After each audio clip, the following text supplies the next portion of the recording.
Okay, praise the Lord. Magandang hapon po sa bawat isa. Medyo humihingi po tayo ng paumanhin sapagkat medyo nagkaroon po tayo ng technical problem.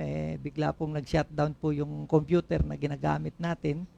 So, magsisimula na naman ng pagsisetup ng panibago. Anyway, at narito na po tayo at welcome po sa ating pong talakayan sa hapon pong ito.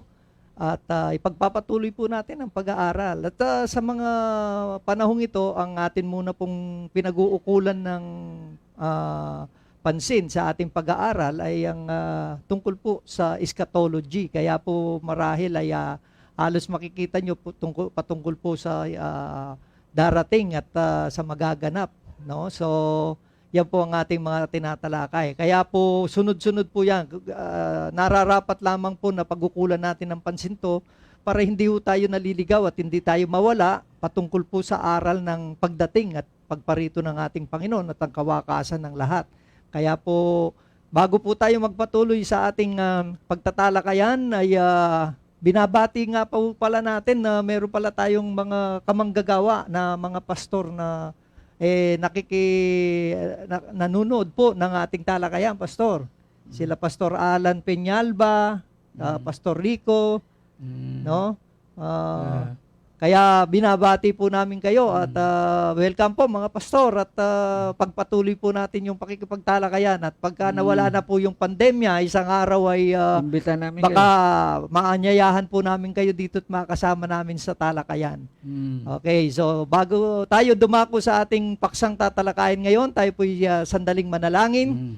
Aming dakilang Diyos, sa amin pong inihiling sa hapong ito na kami po ay samahan mo sa pagtatalakayan patungkol po sa paksang amin pong pag-uusapan sa mga sandaling ito. Kaya ngayon pa lamang, Panginoon, pakilusin mo po ang iyong Santong Espiritu sa buhay ng bawat isa, hindi lang sa iyong mga lingkod, kundi maging sa mga tagapakinig na babuksan ng unawa patungkol po sa paksang aming pag-uusapan at bigyan mo kami ng karunungan at kaalaman upang patuloy na makita po namin ang lahat ng mga katotohanan patungkol sa mga bagay na magaganap, Panginoon. Salamat po ng marami. Ngayon pa lamang ay bumuhos at makamtan ng bawat isa ang biyaya at pagpapala na nagmumula sa iyo. Patuloy ka naming pupurihin at dadakilain, niluluwalhati ka namin, O Diyos. Ito po ang aming dalangin sa pangalan po ng aming Panginoong Yesus. Amen and amen. Praise the Lord. So, sa hapon pong ito, ay bago po natin tawagan ng ating magse-share ng ating paksa. No? Ang ating pong pag-uusapang paksa ay ang 100,000, no? 144,000. So, yan po ang ating pag-uusapan. So, marami po tayong naririnig na iba't ibang reliyon, iba't ibang pananampalataya ang pumapaksa ng bagay na ito, pero malayo po sa inilalahad po ng banal na kasulatan. Kaya po sa hapon po ito po ang ating bibigyan ng pansin. Kaya tawagan na po natin ang ating pastor nato para i-share sa atin po ang bagay na ito. Pastor. Magandang hapon po sa bawat isa at lalo sa ating mga kaibigang pastor, kay Pastor Alan at kay Pastor Rico, kung kayo po'y may kasama pa at nakikipag-aralan. Salamat po sa inyong suporta. Ngayon, ang ating pong paksa ay patungkol po dito sa binabanggit sa Apokalipsis Kapitulo 7, talatang 4, at Kapitulo 14, 1 hanggang 4. Yan po ang ating talatang pagbabatayan. Ngayon, ang tanong po natin sa hapong ito ay ganito. Ito po ba ay naganap na o panghinaharap pa? Atin munang talakayin, di na po tayo magpapaligoy-ligoy pa. Diretso na po natin. Una, ang kapaliwanagang dispensational. Yan po ang ating tatalakayin at kung ano talaga sinasabi ng banal na kasulatan. Kung ano po talaga nakasulat na nababasa natin sa banal na kasulatan o sa Biblia. Sa kapaliwanagang dispensational, ang kaganapan po nito ay sa panghinaharap pa. Yan po ang kanilang katuruan. Ito daw po ay future pa. Sangayon po sa kanila, ang 144,000 ay hindi lilitaw hanggat sa huling 7 taon o 3 kalahating taon ng sanlibutan ito. Pinaliliwanag po nila na mga ito'y tulad ng mga Jewish Billy Graham na mangangaral ng Ebanghelyo ng Kaharian sa daigdig matapos ng iglesia ay maagaw o madagit, raptured. Pakinggan po natin si Hal Lindsey at babasahin po ng ating pastor. Pastor Abe, pakinggan natin si Hal Lindsey. After the Christians are gone, God is going to reveal Himself in a special way to 144,000 physical, literal Jews who are going to believe with a vengeance that Jesus is the Messiah. There are going to be 144,000 Jewish Billy Grahams turned loose on this earth. The earth will never know a period of evangelism like this period. These Jewish people are going to make up for lost time. They are going to make up converts in all history. Revelation 7:9-14 says they bring so many to Christ that they cannot be numbered. The late planet Earth. Ito po ang aklat na pinagkuhanan namin. Ito po ay aklat ni Hal Lindsey. Ito po ang aklat na ito na pinapakita ko sa inyo. Harapan. Ito po. The Late Great Planet Earth. Aklat ni Hal Lindsey, page 111. Dito po namin kinuha yan. Meron po kami bata yan. Ngayon,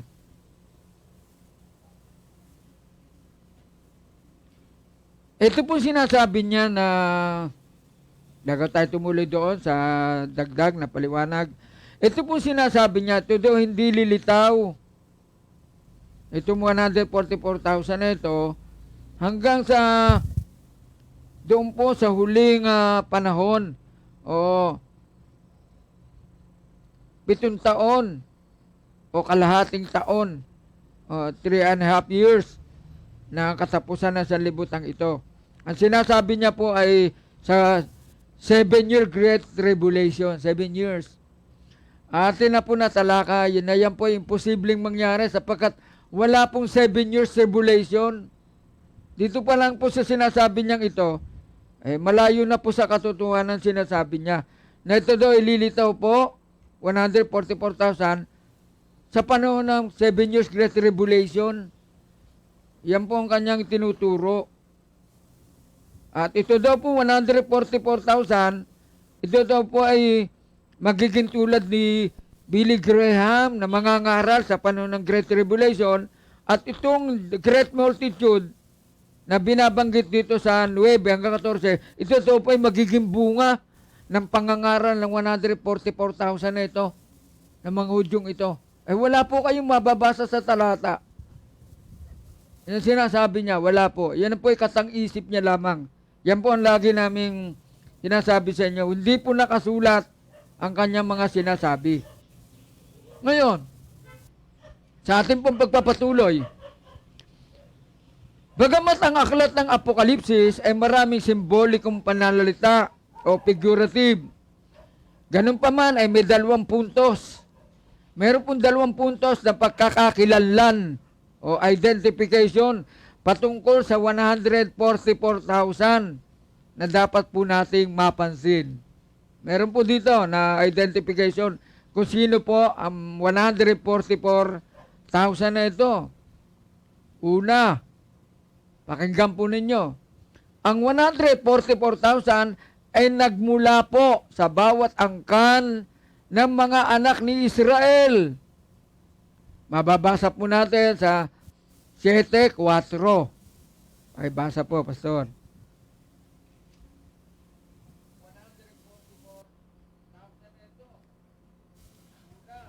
At narinig ko ang bilang ng mga natatakan na 144,000 na natatakan sa bawat angkan ng anak ni Israel.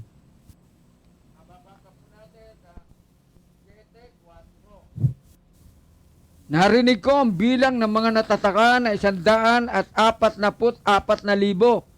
na natatakan sa bawat angkan ng mga anak ni Israel. Sa mga tuwid, ito pong, ayon po dito sa talatang ating binasa ni Pastor, tinuli ko, ang 144,000 nagmula po sa bawat angkan ng mga anak ni Israel. Yan po ang unang puntos na dapat natin malaman. Ang pangalawa po ay, ang 144,000 ay mga pangunahing bunga sa Diyos at sa Kordero. Pangunahing bunga, tandaan po natin. Sa Kordero, sa Diyos at sa Kordero, na mababasa natin sa Apokalipsis 14, talatang 4. Ang mga ito'y hindi nangahawa sa mga babae, sapagkat sila'y mga malilinis, at ang mga ito'y ang nagsisusunod sa kordero saan man siya pumaroon. Ang mga ito'y ang binili sa gitna ng mga tao na maging mga pangunahing bunga sa Diyos at sa kordero. Ito pong 144,000 na ito, ang ikalawang puntos na mapapansin ito natin dito, ito po'y mga pangunahing bunga sa Diyos at sa kordero. Yan po ang nais naming ipabatid sa inyo. Ngayon, pansinin po ninyo, ang unang puntos ay nagtuturo na sila'y pawang mga Israelita. Ito pong ito pong bilang na ito na 144,000, ito po'y pawang mga Hudyo. Pawang mga Israelita po ito.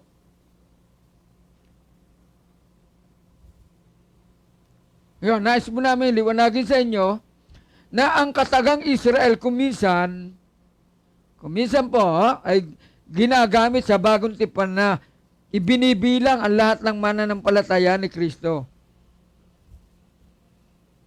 Yan po, nababasa natin sa banal na kasulatan na tinatawag po ang lahat ng mananampalataya ni Kristo bilang Israel o Israel of God. Anong man lahi o pagkakaiba ng bansa o nasyon, tinatawag pong Israel o Israel of God ang mga mananampalataya. Mababasa po natin yan sa Galatia 3:29. Basahin po natin ang Galatia 3:29. At kung kayo'y kay Kristo, kayo nga'y binili na, kayo nga'y binhi Ni Abraham. ni Abraham at mga tagapagmana ayon sa pangako. Ito pong basahin muna natin yung 28. Walang magiging Hudyo, Griego man. Walang magiging alipin o malaya man. Walang magiging lalaki o babae man, sapagkat kayong lahat ay isa kay Kristo Jesus. At kung kayo kay Kristo, kayo nga'y binini ni Abraham at mga tagapagmana ayon sa pangako. So, ito pong mga mananampalataya ay binibilang dito po sa katagang Israel. At Kapitulo 6, ang talatay 16. Basahin po natin bilang pagpapatibay. At ang lahat na mga agsisilakad ayon sa alituntuning ito, kapayapaan at kaawaan-awa ang sumakanila at sa Israel ng Diyos. Itong Israel ng Diyos na binabanggit dito, ay ito po'y mga mananampalataya. Ngayon, bakit po namin binabanggit ito pong Israel ay maaaring tumukoy sa mga mananampalataya kay Kristo? Bakit po namin binabanggit? Kasi upang ipakita sa inyo ang pagkakaiba po nitong 144,000 doon sa multitude dito po sa na hindi mabilang, yung lubang karamihan na hindi mabilang. Ngayon, ang mga talata na bumabanggit patungkol sa Israel na may kaibahan sa mga hintil, nagpapakita ng pagkakaiba sa pamamagitan po ng katawagan. Pinapakita po dito ng pagkakaiba nung binanggit na Israel dito kaysa doon sa mga hintil.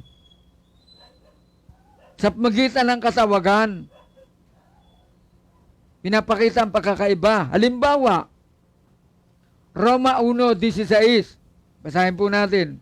O Roma Kapitulo 1, ang 16. talata po ay 16. Sapagkat hindi ko ikinahihiya ang ebanghelyo, sapagkat siyang kapangyarihan ng Diyos sa ikaliligtas ng bawat sumasampalataya, unay sa Hudyo at gayon din sa Griego. Dito, pinapakita po ang pagkakaiba ng Hudyo at ng Griego o Hintil. Sa talatang 9 naman, 2:9. Basahin po natin. Kapighatian at kahapisan ang sa bawat kaluluwa ng tao na gumagawa ng masama, ng Hudyo, una-una at gayon din ng Griego. Pinakikita po dito ang pagkakaiba ng dalawa, yung Hudyo at Griego o Hintil at Hudyo. Pinapakita po dito. Ngayon, may pagkakaiba po sa siping ito, yung dito sa passage na ito, sa dito po sa 7:4. May pagkakaiba po ito patungkol sa 144,000 sa sumusunod na talatang 9. May pagkakaiba po. Yung pong nasa talatang 4, yung po'y mga Hudyong lahat o Israelita, na ang pagkakaiba po nila ay binanggit dito sa talatang 9. Pakibasa po natin, Pastor. Pagkatapos,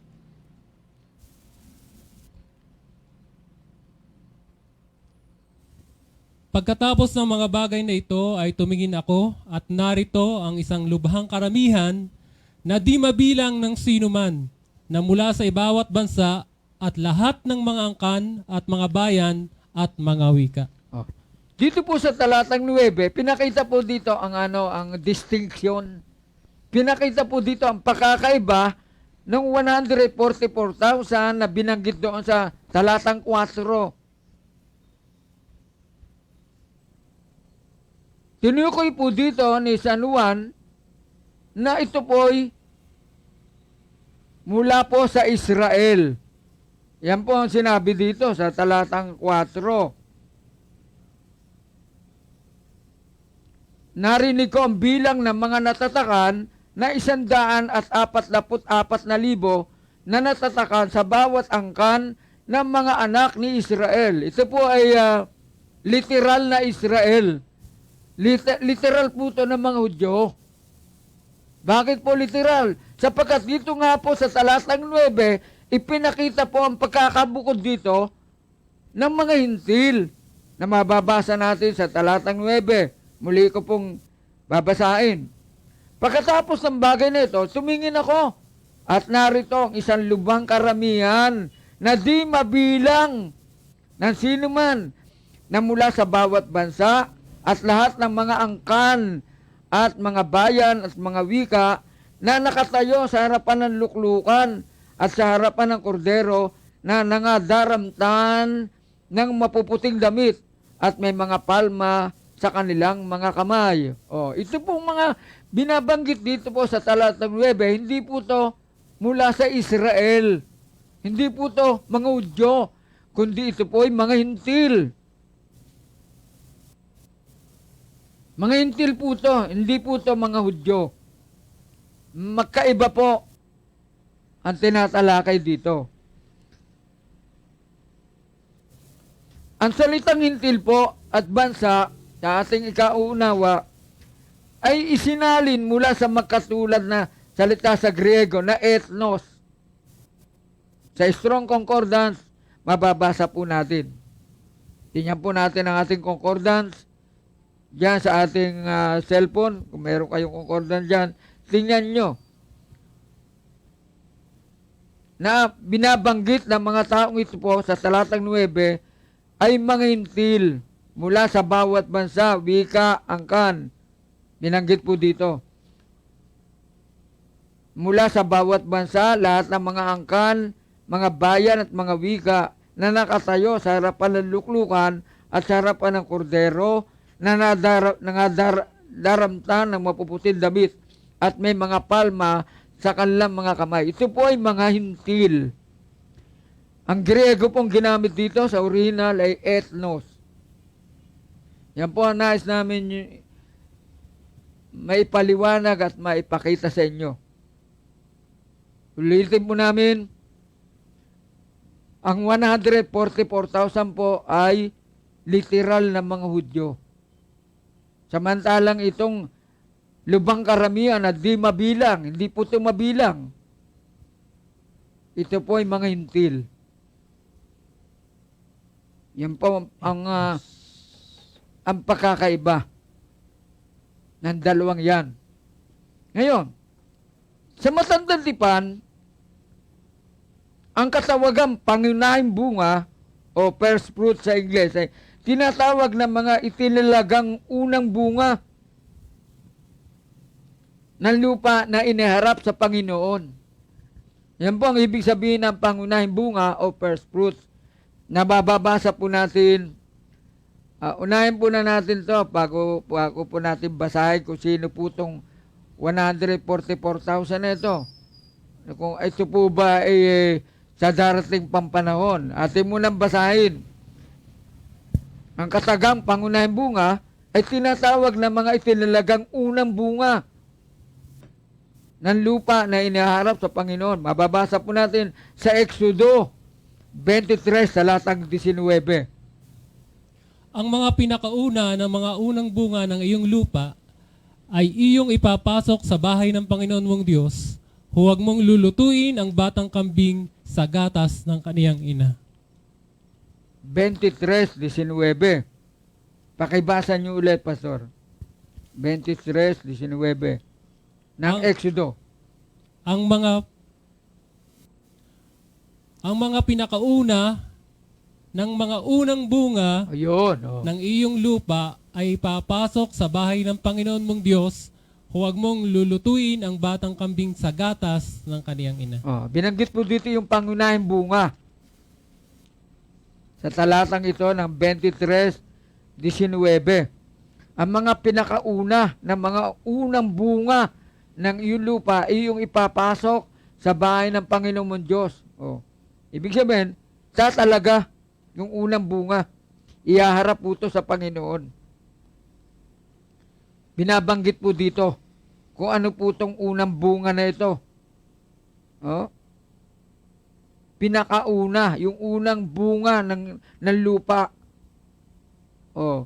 Yung mga unang inani ng lupa. At ganun din po dito sa Leviticus Kapitulo 2, ang talatay 14. Levitico. Basahin po natin. At kung maghahandog ka sa Panginoon ng handog na harina na pangunang bunga, Yun. ay ihahandog mong pinakahandog na harina ng iyong pangunang bunga ay sinangag sa apoy, mga murang butil na pinipi. Ayun. Pinipi. First fruit ang binanggit dito. Yan po ang ibig sabihin ng unang pangunahing bunga. Talatang 14. At kung maghahandog ka sa Panginoon ng handog na harina na pangunang bunga, ay ihahandog mong pinakahandog na harina ay yung pangunang bunga. Yan po ibig sabihin ng salitang pangunahing bunga. Yan, binabanggit po sa banal na kasulatan. Yan, dito naman po sa Nehemias Kapitulo 10, ang talatay 35. At upang dalhin ang mga unang bunga ng aming lupa at ang mga unang bunga ng lahat na bunga ng sari-saring puno ng kahoy taon-taon sa bahay ng Panginoon. Diyan po natin makikita yung salitang unang bunga. Sa talatang, dalawang talatang nakaraan, kababasa lang at ngayon sa ikatlo, ay sa Nehemias Kapitulo 10, ang talatay 35. Muli ko pong babasahin para sa lalo nating kaunawa.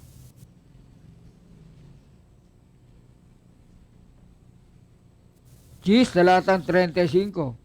At upang dalhin ang mga unang bunga ng aming lupa at ang mga unang bunga ng lahat na bunga ng sari-saring puno ng kahoy taon-taon sa bahay ng Panginoon. Ibig sabihin ng unang bunga, yung unang ani. Yan po ang ibig sabihin dyan sa mga talatang yan. Ihaharap sa Panginoon. Itatalaga sa Panginoon yung mga bagay na yan. Yan po ang mababasa natin sa Biblia para maunawaan po natin yung una po, unang bunga. Hindi na po siguro kailangan paliwa pag sinabing una, hindi huli. Didinggit na. Sa mga magsasaka ho kasi medyo maintindihan nila yan eh. Pero, kasi dito sa atin, merong mga, yung tinatawag na mamamagpag. Yun po yung duluhan eh. Yung mga mamamagpag. So, yun yung duluhan ng nakukuha nila. Dito hindi naman, yung pangunahing bunga, yun yung kauna-kunahan. Oo, yung kauna-unahan. Hindi yung pagkapagpagay yung natitira na laang. Oo. Yun na ibig sabihin. Hindi po yun ang unang bunga. Kung ilalagay natin sa hayop po yan, halimbawa, nanganak yung hayop mo, yung unang ipinanganak na hayop, yun kasi yung mga malulusog eh, pastor eh. Kaya yun po yun yung ihahandog, kauna-unahan. Ibig sabihin, yung kung ano yung una, yun po ang tinatawag na unang bunga. Hindi po yung sa gitna o sa huli. Hindi po ganun. Una. Kauna-unahan bunga. Yun po ang sinasabing ihaharap sa Panginoon. Ngayon po, sa bagong tipan, si Kristo muna. Kaya po namin binabanggit yan, yung unang bunga. Sa bagong tipan po, si Kristo muna.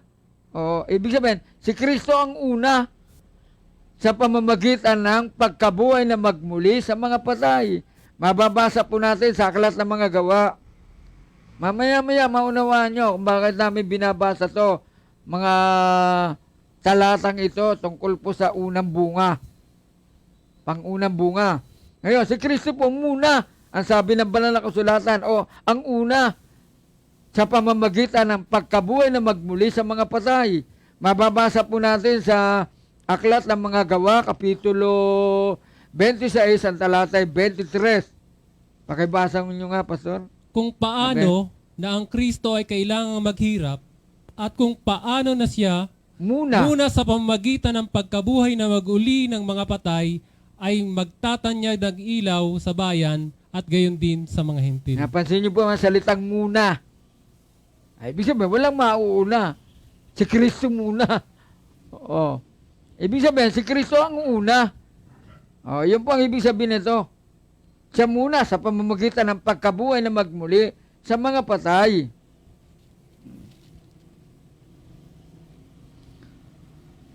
Marami pong nangamatay at meron pong nangamatay at nangabuhay, pero nangamatay po din. Yan po nakasulat sa Biblia. Pero si Kristo po, ang namatay at nabuhay na magmuli, wala na pong sumunod pa sa Kanya.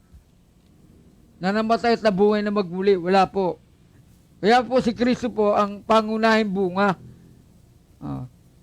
sa pamamagitan ng pagkabuhay na magmuli sa mga patay. Siya po ang kaunang namatay na nabuhay na magmuli at hanggang ngayon na nanatiling buhay. Yan po ang ibig sabihin niyan. Si Kristo muna. Ibig sabihin ng muna, ang una. Tinatawag po na pangunahing bunga ng nangatutulog. Na nangamatay. Si Kristo po unang nabuhay. Yan po ang ibig sabihin niyan. Tinatawag na pangunahing bunga o first fruit ng nangatutulog. Mababasa po natin sa Unang Korinto 15:20. Pakinggan po ninyo. Unang Korinto 15:20. Datapwat si Kristo nga'y muling binuhay sa mga patay na siya ay naging pangunahing bunga ng nangatutulog. Si Kristo mo una pong nabuhay sa lahat na nangamatay. Yung iba po hindi pa nabubuhay. Pero si Kristo po namatay at muli nabuhay. Siya po ang kauna-unang namatay na nabuhay na magpahanggang ngayon ay buhay at hindi po namamatay. Lahat po ng mga nangamatay nung una na nagkaroon ng pagkabuhay na magmuli, nangamatay pong muli, pero hindi po nabubuhay magpahanggang ngayon. Kaya si Kristo po ang tinatawag na pangunahing bunga, first fruit, na nangatutulog. Yan po ang maliwanag na sinasabi ng mga talatang ito. Mamaya, maunawaan niyo po bakit namin binabanggit itong mga talata tungkol sa pangunahing bunga. o unang bunga. Para maunawaan po natin kung sino po itong 144,000 na ito. At kailan ito po ito lilitaw. Ito po ba ay panghinaharap pa o naganap na? Maunawaan po natin mamaya. Patapos po natin mabasa ang mga talatang ito na tumutukoy sa unang bunga o pangunahing bunga. Ngayon, talakayin pa din natin po yung una. Ito po, yung unang nagbalik loob sa Diyos sa Akaya ay tinatawag na pangunahing bunga.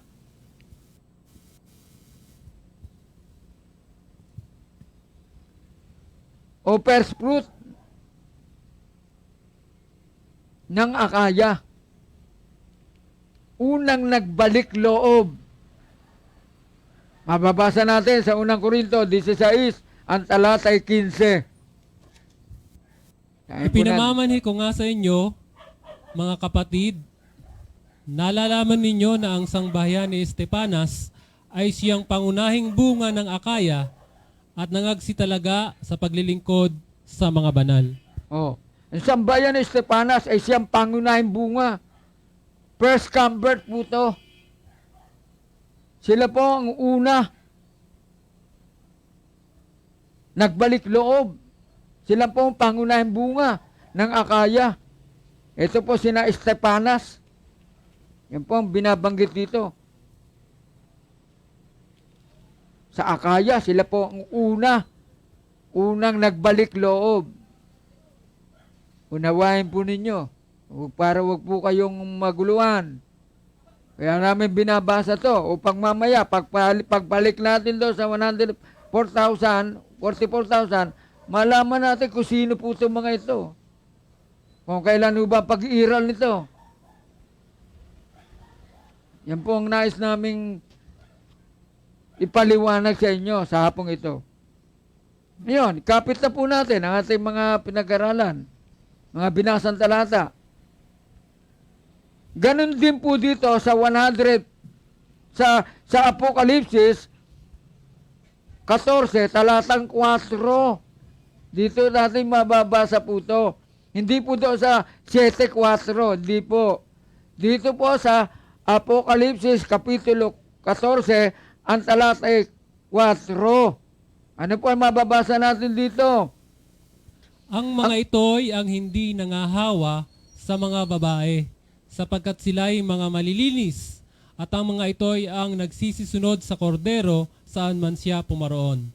Ang mga ito'y ang binili sa gitna ng mga tao na maging mga pangunahing bunga sa Diyos at sa kordero. Oh, dito po sa Apokalipsis Kapitulo 14, ang talata ay 4, ang 144,000 na binanggit po doon sa 7:4, ito po daw ay sabi sa pagkakatala ni San Juan ay mga pangunahing bunga sa Diyos at sa kordero. Mga pangunahing bunga, ibig sabihin ng bunga ng pangangaral ng salita ng Diyos o ng Ebanghelyo. Sila po yung mga pangunahing nagbalik loob. Sila po mga pangunahing nahikayat ng pangangaral ng Ebanghelyo. Nahikayat po sila kay Kristo. Yan po sinabi dito, sila po ay pangunahing bunga. Akin nais ko pong basahin sa inyo uli. Basahin ko po yung talatang 4. Ang mga ito'y hindi nangahawa sa mga babae, sapagkat sila'y mga malilinis, at ang mga ito'y ang nagsisisunod sa kordero sa mansa pumaroon. Ang mga ito'y ang binili sa gitna ng mga tao na maging mga pangunahing bunga sa Diyos at sa kordero. So ito pong 144,000, ayon po dito sa Kapitulo 14, talatang 4, sila pa yung mga pangunahing bunga o pangunahing nagbalik loob sa Diyos. Pangunahing bunga sa pangangaral ng Ebanghelyo na pangunahing nagbalik loob sa Diyos at sa kordero.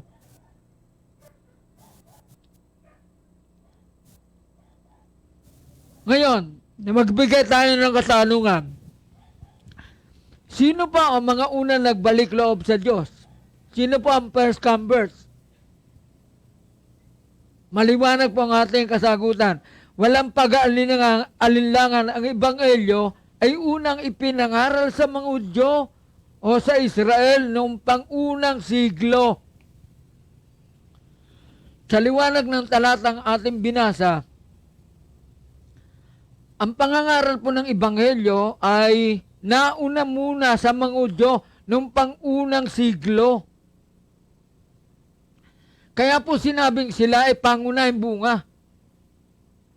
Ibig sabihin, nung unang ipangaral ng Ebanghelyo, ang una pong napangaralan ay mga Hudyo. O ang unang dinatla na mensahe ay ang Israel. Diyan po unang pinangaral ang pagliligtas ng Diyos o ang Ebanghelyo ng ating Panginoong Jesucristo yung pang-unang siglo. At narito po ang mga katunayan, mga kapatid at mga katalakayan. Sa Juan Kapitulo 1, talatang 29 hanggang 31, nang mangaral si Juan Bautista upang ipakilala ang Panginoong Jesucristo. Ang una po nangaral ay si Juan Bautista. Pinakilala niya po ang ating Panginoong Jesucristo. Juan 1:29 hanggang 31. Pakibasa po, Pastor. Ang kinabukasan ay nakita ni Juan si Jesus na lumalapit sa kaniya at sinabi, narito ang kordero ng Diyos na nag-aalis ng kasalanan ng sanlibutan. Oh. Si Juan Bautista po, ang unang nangaral. Pinakilala niya po ang ating Panginoong Jesucristo sa Israel o sa mga Hudyo. Kaya po, maliwanag po sa magitan talatang ito, ang unang pinangaralan ay ang mga Hudyo o ang bansang Israel. Sa liwanag ng talatang ito, pinakilala ni Juan Bautista ang Panginoong Jesucristo. Yan po ang kanyang pangangaral. At dito din po sa Mateo Kapitulo 10, ang talatay 5 hanggang 6. Ganon din po ang ating mababasa. Basa po, Pastor. Ang 12 ito'y sinugo ni Jesus at sila'y pinagbilinan na sinasabi, huwag kayong magsitungo sa alinmang daan ng mga hentil at huwag kayong magsipasok sa alinmang bayan ng mga taga-Samaria, kundi bagkus magsiparoon kayo sa mga tupang nangawaglit sa bahay ni Israel. Sa mga tuwid, sa liwanag po ng talatang ito, sa magitan ni San Mateo, ay ang unang pinangaralan po sa bahayan ni Israel. Huwag kayong magsitungo sa alimang daan ng mga hintil. Huwag kayong magsipasok sa alimang bayan ng mga taga-Samaria, kundi bagkos magsiparoon kayo sa mga tupang nangawaglit sa bahay ni Israel. Maliwanag po, unang pinangaralan po ay ang Israel sa liwanag ng talatang ito. At ganun po dito sa Gawa Kapitulo 2, ang talatay 5. Mababasa po din natin ang ganyong kapaliwanagan. Sino unang pinangaralan? 2:5, 36 hanggang 41. Tayo po natin. May mga nagsisitahan nga sa Jerusalem na mga Hudyo, mga lalaking relihiyoso na buhat sa bawat bansa sa ilalim ng langit. 36. Pakatalastasin nga ng buong angkan ni Israel na ginawa ng Diyos na Panginoon at Kristo itong si Jesus na inyong ipinako sa krus. Nang marinig nga nila ito ay nangasakta ng kanilang puso at sinabi kay Pedro at sa iba pang mga apostol, mga kapatid, anong gagawin namin? At sinabi sa kanila ni Pedro, mangagsisi kayo at mga bautismo ang bawat isa sa inyo sa pangalan ni Jesucristo sa ikapagpapatawad ng inyong mga kasalanan at tatanggapin ninyo ang kaloob ng Espiritu Santo. Sapagkat sa inyo. Tuloy po, Pastor. Sapagkat sa inyo ang pangako at sa inyong mga anak at sa lahat ng nangasa malayo, maging ilan man ang tawagin ng Panginoon nating Diyos sa Kaniya. At sa iba pang maraming salita ay nagpatotoo siya at nangaral sa kanila na sinasabi, magsiligtas kayo sa likong lahing ito. Yaon ngang nagsitanggap ng kaniyang salita ay nangabautismuhan at nangaparagdag sa kanila ng araw na iyon ang may 3,000 kaluluwa. Ay dito pa lamang po sa pangangaral ni Apostol Pedro, 3,000 na pong kaluluwa ay naidagdag sa kanila. Ito po sa pangangaral ni Pedro at ang kanya pong pinangaralan dito, yung mga Hudyo. Mga Hudyo po na nakaroon ng mabigat na kasalanan sa kanilang Mesiyas, sa ating Panginoon sa Kristo. Pinaliwanag dito ni Pedro na ito si Jesus na kanilang pinako sa krus. Ito ang Mesiyas, ang Kristo, ang Panginoon. So, sa liwanag ng salitang ito, ang pinangaralan po dito, kabilang ito, sa katunayan ng una muna yung mga Hudyo ang pinangaralan ng mensahe ng pagliligtas. Dito din po sa Aklat ng Manggagawa, Kapitulo 1, ang talatay 8. Pakinggan po ninyo. Pamilyar po ang verse na ito. Datapat. Datapwat, tatanggapin ninyo ang kapangyarihan pagdating sa inyo ng Espiritu Santo, at kayo'y magiging mga saksi ko sa Jerusalem at sa buong Judea at Samaria at hanggang sa kahuli-hulihang hangganan ng lupa. Ang pangangaral nito talagang nagmula sa Israel. Ayan po binabanggit. Sa kanila muna, sa mga Hudyo muna ang pangangaral. At dito sa Lucas Kapitulo 24, 47, sa Israel muna magsimula ang pangangaral. Basahin po natin ang Lucas 24, 47. Basahin mo muna, Pastor, yung 46. At sinabi niya sa kanila, ganyan ang pagkasulat na kinakailangang maghirap ang Kristo at magbangon muli sa mga patay sa 3 araw.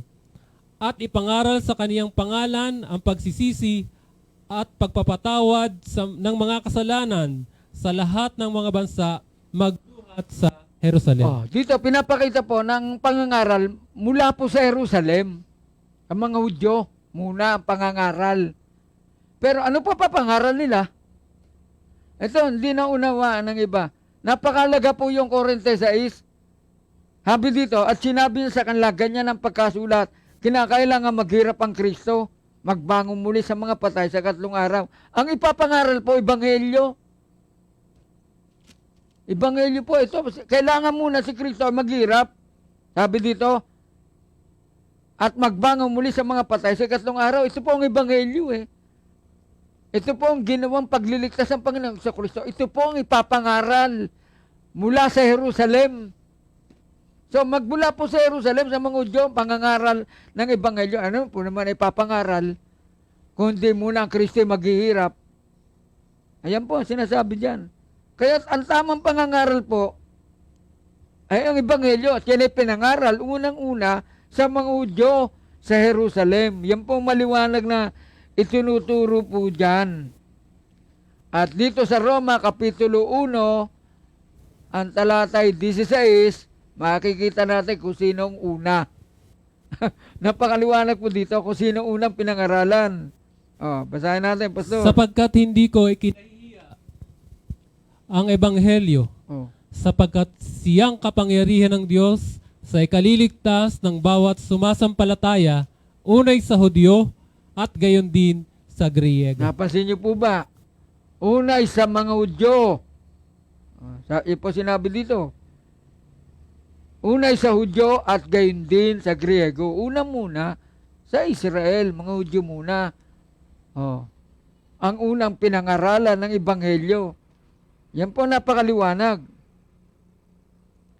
Ulitin ko po. Ang Ebanghelyo ay sa mga Hudyo muna ipinangaral. Yan po nais namin bigyan din sa inyo. Sa mga Hudyo muna o sa Israel muna ang unang pangangaral. Kailan po nangaral? Nung 1st century. At ang unang nangaral dyan, pinakilala si Kristo, ulitin po namin, ay si Juan Bautista. Yan po, nagpakilala na si Kristo nag-alis ng kasalanan. Siya ang kordero na nag-aalis ng kasalanan ng sanlibutan. Babasa lang natin kanina. So, ang ebanghelyo ay sa mga Hudyo muna pinangaral. Sino po ang ginamit ng Diyos? Ay ang Apostol Pedro. Mababasa natin sa Gawa. At sila mong pinagtibay ng kaunti na Hudyo muna unang pinangaralan. Sino po ang nangaral dyan sa mga Hudyo? Si Apostol Pedro po, 3:12-26 ng Gawa. At nang makita ito ni Pedro, ay sumagot sa mga tao, "Kayong mga lalaking taga-Israel, bakit kayo'y nagsisipanggilala sa taong ito? O bakit kami ang inyong tinititigan? Na sa inyong akala ay dahil sa aming sariling kapangyarihan o kabanalan ay aming napalakad siya. 26. Sa inyo una-una, nang maitindig na ng Diyos ang kanyang lingkod, ay sinugo niya upang kayo'y pagpalain sa pagtalikod ng bawat sa inyo sa inyong mga katampalasanan." Unang-una muna. Sa inyo, una-una. Ang mga Hudyo muna pinangaralan ni Pedro. Ayan po sa talatang ito na ating binasa sa magitan ni Pedro. Mga Hudyo muna, una-una. Sila pong unang pinangaralan. Sila din po, sa kanila din nagmula ang unang mga nahikayat. Yan po ang maliwanag na tinuturo ng mga talatang ito. At doon po sa Gawa, Kapitulo 13, bilang pagpapatibay pa, Gawa, Kapitulo 13, talata po 45 hanggang 46, napakaliwanag po sinasabi dito.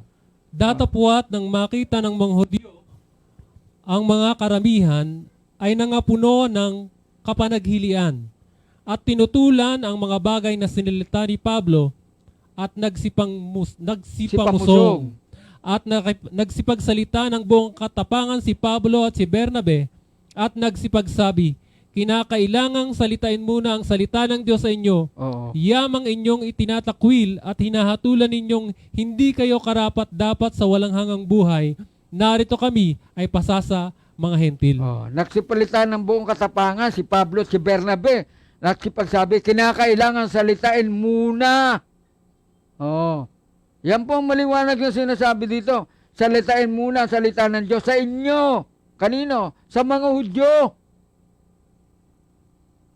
Yamang inyong itinatakwil at tinahatulan ninyong hindi kayo karapat-dapat sa walang hanggang buhay. Narito kami pasa sa mga hintil. Yan po ang nangyari kung bakit ang nabalingan po ng mga Apostol Pedro hintil. Sapagkat yung pong mga Hudyo, hindi po nagsisipaniwala ang iba. Hindi po lahat ay naniwala, pero marami po naniwala na nabasa na natin kanina. Pero itong specific na talatang ito, kaya napagbalingan nila yung mga hintil, sapagkat yung mga Hudyong ito, ay napakahirap ikayatin. Yan ang waring sinasabi dito ni San Pedro, hindi sila nananampalataya. Tinakwil nila. Kaya hindi sila karapat-dapat. Kaya binalingan nila ang mga hintil. Yan po ang sinasabi dyan. Pero hindi ibig sabihin ito, walang naniwala kay Kristo. Marami pong Hudyo ang sumampalataya kay Kristo. Mababasa natin sa Gawa 21:20. Tingnan nyo po. At sila, nang kanilang marinig yaon, ay niluwalhati ang Diyos. At sa kaniya'y sinabi nila, "Nakikita mo na, kapatid, kung ilang libo-libo ang mga Hudyo na nagsisisampalataya at silang lahat ay pawang masisikap." Ito po mga na-convert na ito, talaga nasa ilalim ito ng kautusan ni Moises. Napansin niyo po ba? Ito po ay mga Judaism. Ito pong nahikayat nila. Na-convert po ito sa Ebanghelyo. Ayon po dito sa 21:20. At sila ng kanilang marinig yaon ay niluwalhati ang Diyos. At sa kanya'y sinabi nila, "Nakita mo na, kapatid, kung ilan libo-libo ang mga Hudyo na nagsisampalataya. Silang lahat ay pawang masisikap sa kautusan. Sa talatang pong ito, marami po na ikayat sa mga Hudyo, libo-libo daw po, sabi eh. Hindi sinabi ko ilang libo, pero libo-libo po ang nahikayat sa mga Hudyo.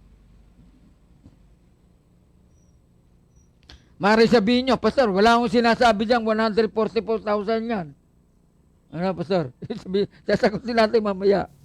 Ngayon, pinapauna namin sa inyo, wala nga sinasabi, wala naman kami sinabi na yun ay 144,000, yung 21-20. Pero sabi, libo-libo. Oh, libo-libo po ang nagsisampalataya. Bakit napakarami po. Hindi sinabi dyan, yung exact na bilang. Oh. Kaya po, namin pinapakita sa inyo to upang patunayan sa inyo na ang unang pinangaralan ay ang mga Hudyo. Ngayon, ang pananaw po ng mga dispensationalist, pakinggan po nyo, ayon sa sinabi na Halinse, ito daw lilitaw lamang hanggang sa huling 7 taon. Sa huling araw. Ito daw lilitaw sa future pa. Doon daw sa panahon ng Great 7 Years Great Tribulation, hindi po sinasang-ayunan ng banal na kasulatan. Ang pananaw ng dispensationalist na 144,000 sa Apokalipsis 7 at 14, mahikayat pa lang sa panginangarap na 7 taon ng sanlibutan ito ay salungat. Hatunay na itinuturo ng aklat na Apokalipsis na ang 144,000 ay pangunahing bunga. Ulitin ko po, pangunahing bunga o first fruits sa Diyos at sa Kordero. Akin po pagdidiinan, pangunahing bunga. Ito po mga unang nagbalik loob o nangahikayat sa pangangaral nila Apostol Pedro ng Ebanghelyo. Ngayon, pakinggan po ninyo. Yung mga sa nagpipilit na ito po ay sa future pa. Kung totoo po na mga ito sa bandang hulipan, magbabalik loob sa Diyos, sinabi sana ni San Juan, pakinggan nyo, na mga ito ay mga panghuling bunga. Yan po, tama niya sinabi. Excuse me. Yan po ang angkop na salita. Sinabi sana ni Apostol Juan, mga panghuling bunga. Hindi po ganun na sinabi. Ang sabi po sa 14, patungkol po sa 144,000, Apokalipsis 14, 4, ang mga ito po'y binili sa gitna ng mga tao na naging mga pangunahing bunga sa Diyos at sa Kordero. Ito po ay mga pangunahing bunga, hindi po ito huling bunga. Para umangkop po doon sa sinasabi na Halinse na ang paglitaw daw po nito sa huling panahon. Ito po 104,000 ay mga converts. Unang bunga po ito nung unang siglo pa sa unang pangangaral ng mga apostol. Yan po yung dapat nating matandaan. Ngayon, ang bilang na 144,000 ay simboliko na kung saan ang gustong bilang ay hindi kailangan. Hindi po kailangan dito ang gustong bilang sapagkat ang layunin po na sumulat na si Juan ay upang ipagambing lamang. Ang layunin niya po dito, kaya bumanggit siya ng bilang, ay upang ihambing ang bilang ng nagbalik loob sa mga Hudyo. Nariyan po ba kayo? Ay upang ihambing lamang ang bilang ng mga nagbalik loob sa mga Hudyo, kumpara po sa mga hindi mabilang na karamihan na mga hintil po to na nakakatayo rin sa harap ng luklukan ng Diyos at ng Kordero. Basahin natin. Bago nyo basahin. Ang layunin po upang ihambing ang bilang nagbalik loob sa mga Hudyo kumpara sa hindi mabilang. Ibig po sabihin nito, ang naka-convert po sa mga Hudyo, mas marami po yung mga hintil. Binanggit po dito, 144,000. Binanggit po ng bilang, pero hindi po ito saktong bilang. Ikinumpara doon sa hindi mabilang na mga hintil. Yan po ang comparison. Ang tinatalakay po dito, comparison ng mga na-convert sa mga Hudyo at na-convert sa mga hintil. Mababasa natin sa 7:4, 9:14 hanggang 15. Pakibasa po, Pastor. 7:4. At narinig ko ang bilang ng mga natatakan na 144,000 na natatakan sa bawat angkan ng mga anak ni Israel. 9. Pagkatapos sa mga bagay na ito ay tumingin ako at narito ang isang lubhang karamihan na di mabilang ng sinuman na mula sa bawat bansa at lahat ng mga angkan at mga bayan at mga wika na nakatayo sa harapan ng luklukan at sa harapan ng Kordero, na nangadaramta ng mapuputing damit at may mga palma sa kanilang mga kamay.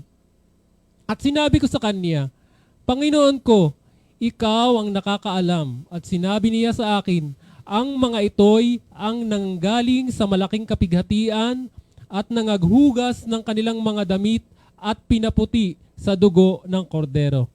Kaya't sila'y nasa harapan ng luklukan ng Diyos at nangaglilingkod sa Kaniya araw at gabi sa Kaniyang templo. At siyang nakaupo sa luklukan ay lulukuban sila ng Kaniyang tabernakulo. Yan po maliwanag na sinasabi. Ito pong 144,000 at ito pong hindi mabilang mula sa mga hintil ay nangakatayo sa harapan ng luklukan ng Diyos at ng Kordero. Hindi po magkahiwalay ang kanilang kinalalagyan. Mamaya, makuha po natin bakit yung binabanggit na hindi magkahiwalay. Sapagkat mayroon po nagtuturo na ito daw pong 144,000 ay panlangit. At ito daw pong mabilang, karamihan daw mabilang, ito po panlupa. Pero ang sabi po dito, na nangakatayo, hindi mabilang na karamihan, mga hintil, na nangakatayo sa harapan ng luklukan ng Diyos at ng Kordero. Kaya mamaya po ay patutunayan natin kung saan po itong luklukan ng Diyos at ng Kordero, na kung saan itong po itong karamihan natin nangakatayo. Yan po ang ating liliwanagin mamaya. Patungkol naman po sa mga sinasabing karamihan ng hula ng Apokalipsis ay hindi pa nagaganap, tulad halimbawa ayon sa kanila Kapitulo 4 hanggang 18, ay magaganap sa mga huling taon ng sanlibutang ito, nararapat basahin po nila at pag-aralan. Nararapat po nilang basahin, pag-aralan, anuwain ang sinasabi ng pangunang salita ng aklat, ng Apokalipsis. Basahin po natin yung pangunang aklat. Pangunang salita. Kapitulo 1, ang talatay 1:3. Pakinggan niyo po. Ang Apokalipsis ni Hesus Kristo na ibinigay ng Diyos sa Kaniya upang ipahayag sa Kaniyang mga alipin sa makatuwid ay ang mga bagay na nararapat mangyaring madali. Ito pong nakasulat dito, dapat mangyaring madali. Hindi po sinabing ito mangyayari sa huli, sa bandang huli. Hindi po. Sabi po dito, mga bagay na nararapat mangyaring madali. Mabilis ka agad, magaganap po ito. Hindi po ito future. Ito ay madaling magaganap. Nararapat mangyaring madali. At pangalawa, sa talatang 3. At kaniya ipinadala at ipinaalam sa pamagitan ng kaniyang anghel sa kaniyang alipin na si Juan. Mapalad ang bumabasa at ang nangakikinig ng mga salita ng hula at tumutupad ng mga bagay na susulat doon sapagkat ang panahoy malapit na. Ito po sinasabing panahoy malapit na, hindi po ito second coming. Hindi po namin bibigyan ng diin. Hindi po second coming ang sinasabi dito sapagkat ang panahon malapit na. Hindi po. Hindi po second coming ang tinatalakay dito. Ang sinasabi dito malapit na ang panahon, kung napakinggan po na namin natalakay na malapit na ang pagkawasak ng Jerusalem. Yan po ang binabanggit dyan. Ang kasulatan po Apokalipsis tumutukoy po sa pagkawasak ng Jerusalem. Yan po ang sinasabi dyan. At natalakay na natin ang unang nakaraan. At hindi lamang po yung unang salita, pangunang salita na mangyayaring madali sapagkat ang panahon malapit na. Hindi po lang yan. Maging nasusulat sa huling kabanata na ganito pong ating mababasa. 22:6 ng Apokalipsis. Basa niyo po. At sinabi niya sa akin, ang mga salitang ito'y tapat at tunay. At ang Panginoon, ang Diyos ng mga espiritu ng mga propeta, ay nagsugo ng kaniyang anghel upang ipakita sa kaniyang mga alipin ang mga bagay na kinakailangang mangyari madali. Sa mga tweet po, ito po ay madaling magaganap. Ito po ay sulat sa 7 iglesia sa Asia ng panahon pong iyon ng mga apostol na dumadanas ng mga kapigatian. Hindi po ito panginaharap, hindi po panginaharap ang tinatalakay dyan. Ito ay sulat sa 7 iglesia para bigyan sila ng kaaliwan dahil po sa nangyayari sa kanilang mga kapigatian. Yan pong yung mga binabanggit niya nagaganap. Mga bagay na kinakailangang mangyaring madali. Hindi wala po sinabi dito kailangang mangyari sa huling panahon. Hindi po ganun ang sinasabi. Madali. At ito po yung 2 talata sa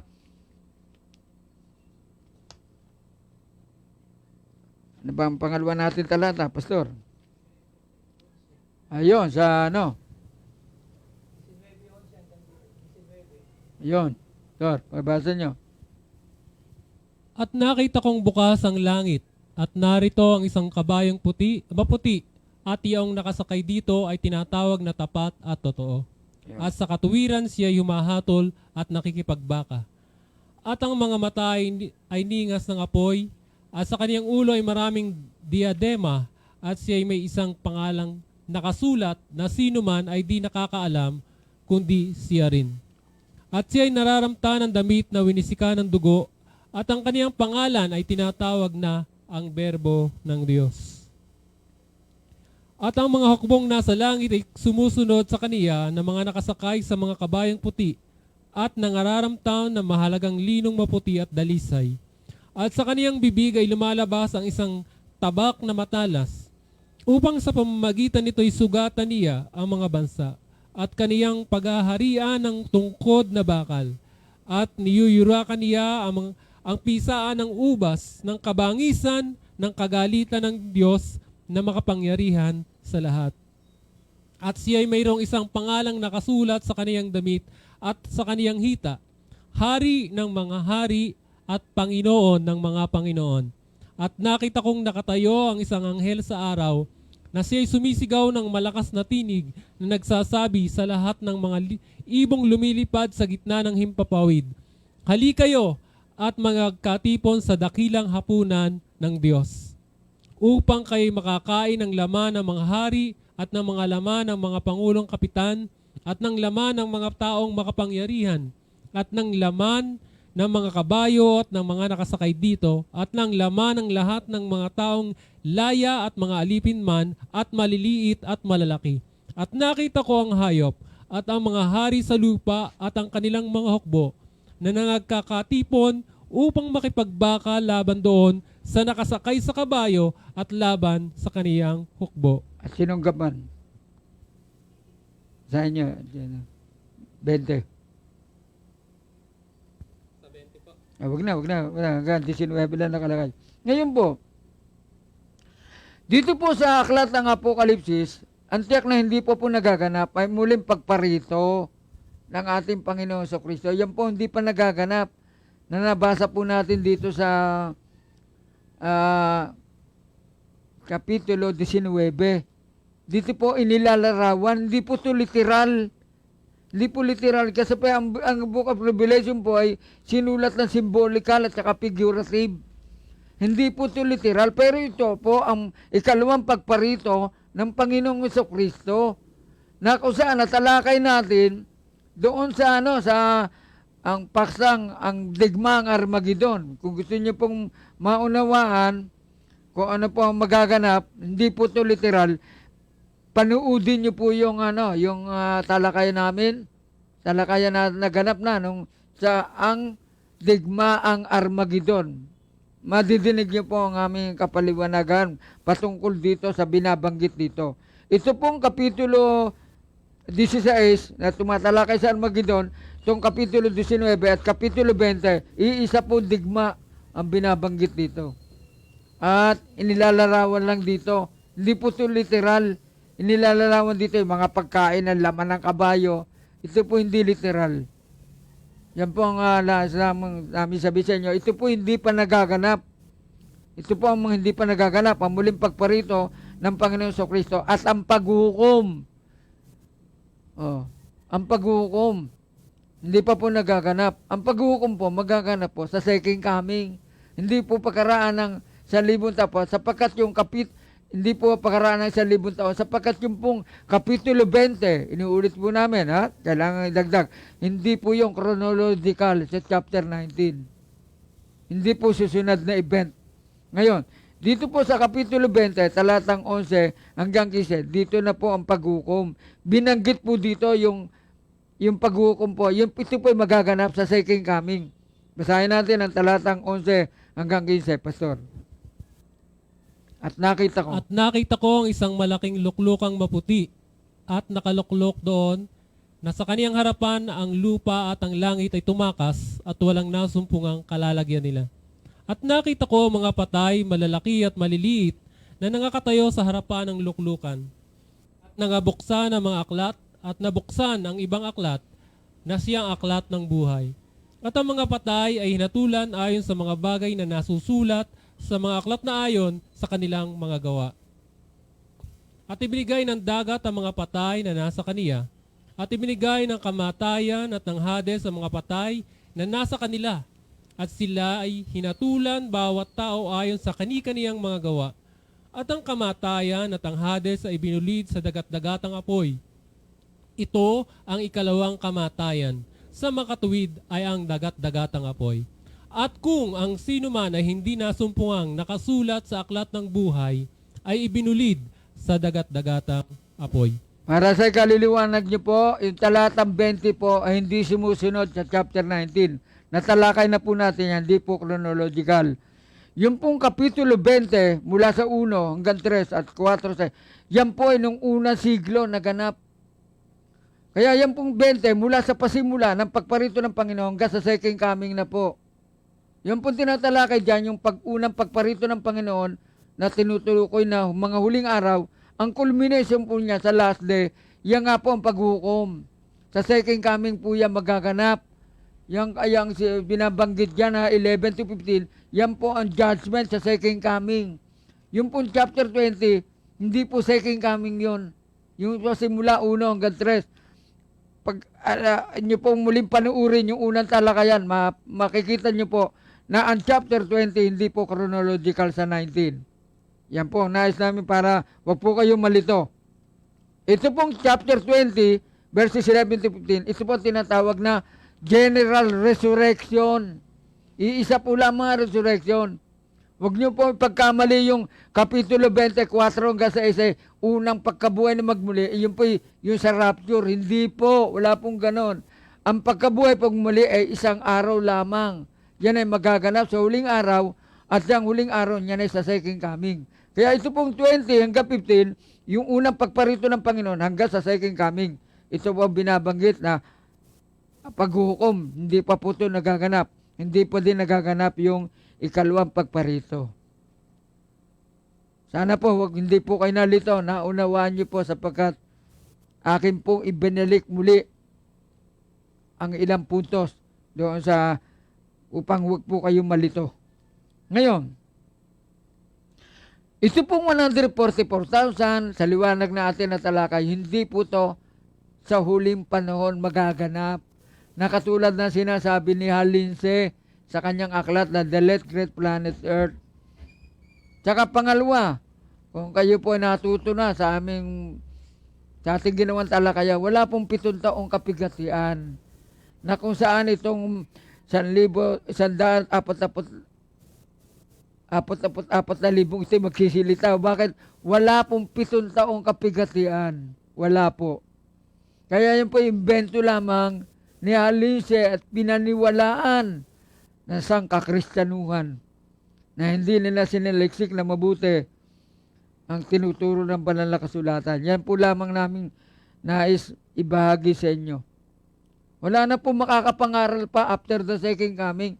Kasi second coming po the end na. Wala po susunod na 7 taong kapagatian na magsisila to 144,000 ito at magiging mga Billy Graham na mga ngaral do po ng Ebanghelyo. Wala pong ganyan. Wala pong tinuturong ganyan ang banal na kasulatan. Yan po nais namin liwanagin sa inyo. So, mali po ang katuruan ng mga dispensational patungkol po dito sa 144,000 na ang pangunahing nagtuturo ay si Hal Lindsey. Yan po ang kanyang katuruan sa kanyang aklat.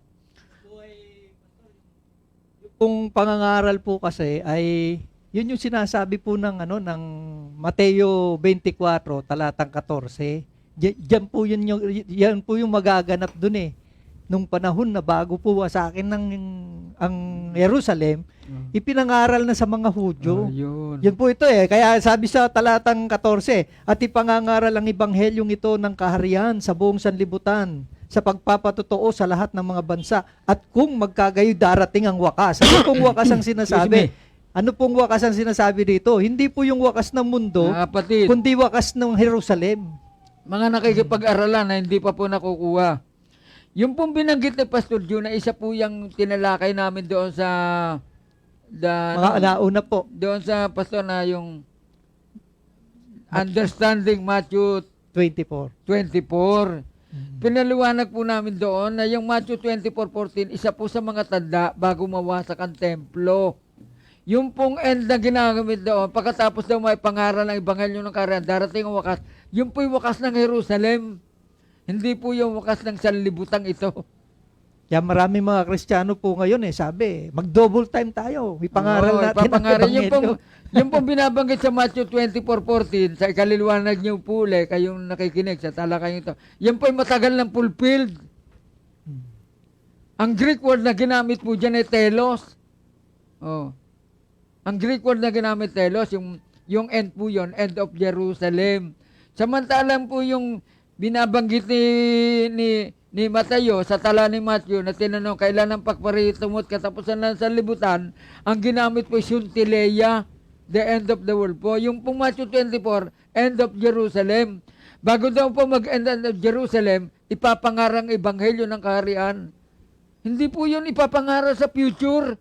Yung Matthew 24:14, yung po yung naganap na bago mawasak ang templo sa Jerusalem.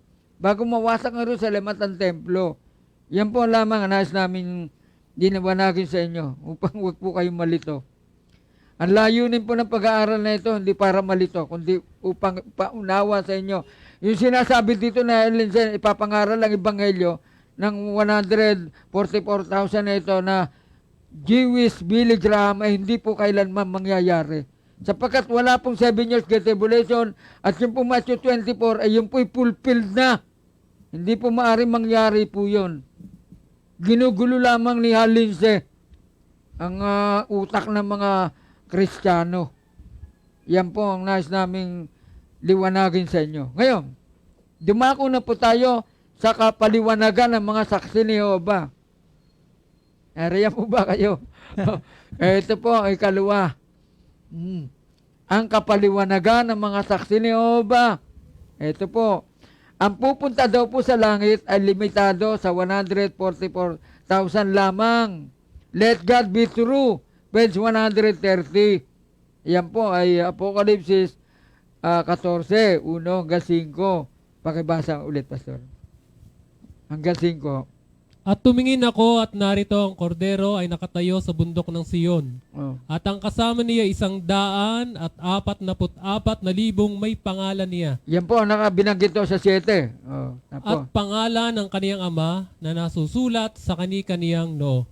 At narinig ko ang isang tinig na mula sa langit na gaya ng lagaslas ng maraming tubig at gaya ng ugong ng malakas na kulog. At ang tinig na aking narinig ay gaya ng sa mga manunugtog ng alpa na tumutugtog ng kanilang mga alpa. At sila'y nangag-aawit na nawari isang bagong awit sa harapan ng luklukan at sa harap ng 4 na nilalang na buhay at ng matatanda. At sino man na hindi maaring matuto ng awit kundi ang 144,000 lamang sa makatwid ay siyang mga binili mula sa lupa. Ang mga ito ay ang hindi nangahawa sa mga babae sapagkat sila ay mga malilinis at ang mga ito ay ang mga nagsisunod sa kordero saan man siya pumaroon. Ang mga ito ay ang binili sa gitna ng mga tao na maging mga pangunahing bunga sa Diyos at sa kordero. At sa kani-kaniyang bibig ay walang nasumpungang kasinungalingan, sila'y mga walang dungis. Ang ibig lang po sabihin nito, itong 144,000 ito po yung mga pure na mga Christian. Mga pure Christian po ito. Ibig sabihin, mga walang dungis to. Ibig sabihin, ito talagang nabuhay sa kalooban ng Diyos, Pastor. Dalisay ang Dalisay po ang Kristyano. kanilang pagiging Kristiyano nila. Yan po lamang ibig sabihin yan. Kasi nga po, ang Apocalypse po symbolical at figurative. Yan po lang ang nais namin sabihin sa inyo. Pero ito pong tinuturo nila na ang mga ito po maghaharing kasama ni Kristo sa langit. Ito po ay salungat sa Biblia. Wala po sinasabing ito po ay maghahari. Wala po tayo nabasa at sila ay maghaharing kasama ni Kristo. Wala po. Yan po ay bunga lamang ng kaisipan ni Halinse at sa mga nagtuturo ng patungkol dyan sa 144,000. Wala po sinabi sa talata, kababasa po lang natin. Wala po sinabi ng ang mga ito po ay maghaharing kasama ni Kristo. Ito po ay salungat sa Apokalipsis 24 hanggang 6 na atin ang natalakay. Oh. Sino po ang maghaharing kasama ni Kristo? Yung pong mga kaluluwa na nangabuhay, na mga pinugutan ng ulo at hindi nagpatatak sa noo at sa kamay. Yan po ang binanggit dyan. Pakibasa natin, Pastor, yon. Kung sino yung maghaharing kasama ni Kristo. Apokalipsis, Kapitulo 20. Kung na po babasa, wala po dyan sa ating outline. Nandyan po. Para patunayan sa inyo, ito po ang maghaharing kasama ni Kristo. Hindi po yung 144,000. Salungat po yan. Ito po sinabi. At nakakita ko ng mga luklukan at may mga nagsisiluksok sa mga ito. Sila ay pinagkalooban ng paghatol at nakita ko ang kaluluwa ng mga pinugutan ng ulo dahil sa patutuo ni Jesus at dahil sa salita ng Diyos. At ang mga hindi sumamba sa hayop o sa kanyang larawan man at hindi tumanggap ng tanda sa kanilang loo at sa kanilang kamay. Sila nangabuhay at nagsipagharing kasama ni Kristo sa loob na 1,000 taon. Ito po ang tinutukoy. Yung po mga kaluwang nangabuhay o nagtagumpay at sila po ay mga pinugutan ng ulo. Ito po maghaharing kasama ni Kristo. Hindi po yan 144,000. Wala pong binanggit na yan ay maghaharing kasama ni Kristo. Yan po ay bunga lang ng kaisipan ni Halinse ng ibang tigapagturong dispensational. Ngayon, balikan po natin. Balik po tayo. Sa Apokalipsis 7 naman, kung saan unang nabanggit ang 144,000, tiniyak ni Juan na sila pawang mga Israelita. Ulit po, Israelita po, talatang 4. Ayan po, 7:4. Pangalawa, may iba pang grupo bukod sa kanila, ang lubang karamihan na di mabilang ng sinuman. Naipaliwanag natin kung bakit ibinukod po ito. Kasi ulitin ko, pinapakita lang po dito na higit na kararami ang bilang ng mga hintil kaysa doon sa mga Hudyo. Yan po lamang, kaya hindi po talaga eksaktong bilang. Pinifigure out lang dito na mas marami yung mga hintil. Yan pong aming kapaliwanagan dyan. Ngayon, eto po, kung may nakakusap po kay Saksi ni Jehovah, hindi matanggap po na Saksi ni Jehovah na ang hindi mabilang na ito sa talatang 9 ay nasa langit din. Sabi nila, pupunta lang sa langit yung 144,000. At yan daw po, yung karamihan na di mabilang, yan daw po ay panlupa. Yan po ang kanilang katuruan. Kung nababasa niyo po ang kanilang mga aklat, kung sila inyong nakakausap, ganun po ang kanilang tinuturo. Yung 144,000 yung panlangit. At ito pong hindi mabilang, karamihan na hindi mabilang ng sino man, ito po ay panlupa. Ngayon, ang hindi po matanggap ng mga Saksi ni Jehovah, na ito pong lubang karamihan na di mabilang, ay nasa langit din. Pakibasa niyo, Pastor, yung talatang 9, 14, talatang 9 o ng 7. Sila po ay nasa harap ng luklukan, at sa harap ng kordero, at ganyan din po sa 11. Sahin natin po. 7-9. Pagkatapos ng mga bagay nito ay tumingin ako at narito ang isang lubhang karamihan na di mabilang ng sinuman na mula sa bawat bansa at lahat ng mga angkan at mga bayan at mga wika na nakatayo sa harapan ng luklukan at sa harapan ng kordero. Nakatayo po sila sa harapan ng luklukan. Nangangaramtan ng mapuputing damit at may mga palma sa kanilang mga kamay. Nakatayo po sila sa harapan ng luklukan at harapan ng kordero. Yan po ang maliwanag na nababasa natin. At sa talatang 11, Pastor, pakibasa din.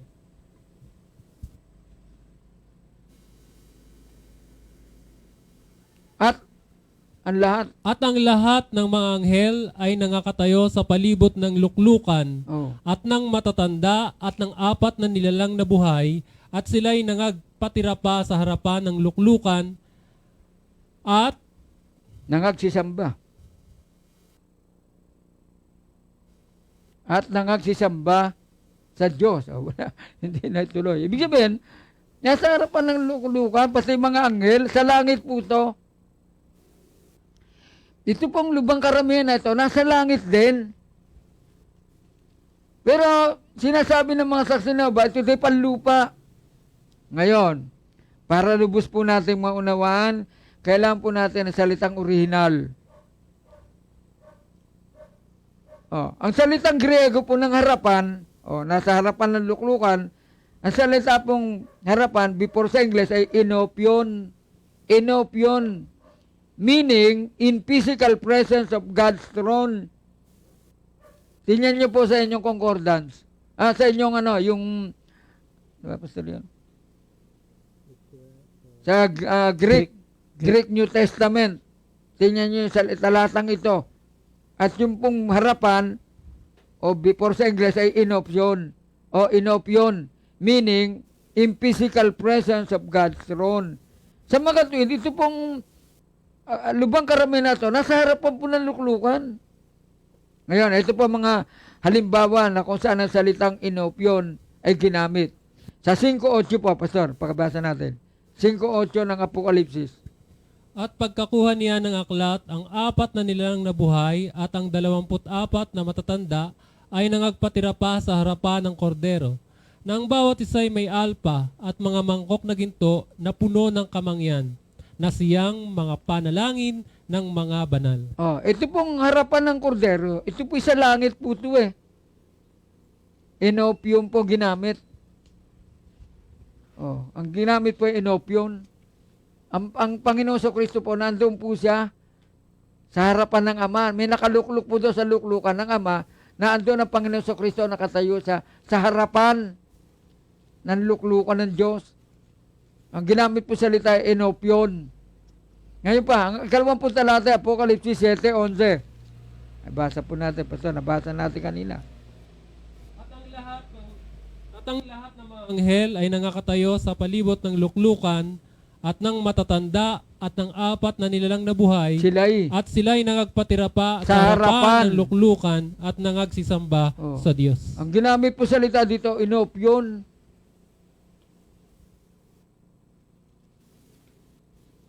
Na ibig po sabihin ay in physical presence of God's throne.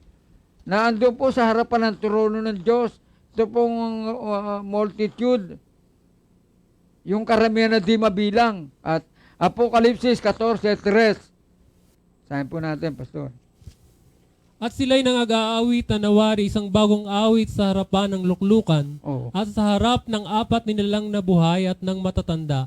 At sino man na hindi maaring matuto ng awit kundi ang 144,000 lamang sa makatuwid ay siyang mga binili mula sa lupa. Ibig sabihin, ito pong 144,000 at saka itong multitude, yung di mabilang, ay parehong nasa langit. Pareho po silang nasa harapan ng luklukan. Sa ngayon, sa Greek lexicon, English lexicon of the New Testament and other early Christian literature, the Greek word is used in Revelation 7:9 in the sense of place o lugar before someone or something. Yan po ang ibig sabihin niyan. Lugar po na nasa harapan. So ito pong 144,000 at ito pong lubang karamihan na di mabilang, parehong nasa harapan ng luklukan sa langit po. Ayon po sa original na salitang ginamit. Yan po nais naming maipabatid sa inyo. Ngayon, kaya po sapagkat ang salitang inopyon ay ginamit sa Apokalipsis 14:3, ay ginamit din sa Apokalipsis 5, 7:11, 7:9. Maliwanag po na iisa ang lugar na ito. Sila po ay pawang nasa langit. Basahin po natin yung 19:1 ng Apokalipsis. Pagkatapos ng mga bagay na ito ay narinig ko ang gaya ng isang malaking tinig ng isang makapal na karamihan sa langit Oh. na nagsasabi, Alleluia! Kaligtasan at kaluwalhatian at kapangyarihan ay nauukol sa ating Diyos. Oh. Ibig sabihin, nasa langit po sila. Nasa langit po. Sinasabi dito, yung lugar na yon ay langit. Kung saan ay nagpupuri ang mga banal ng Diyos.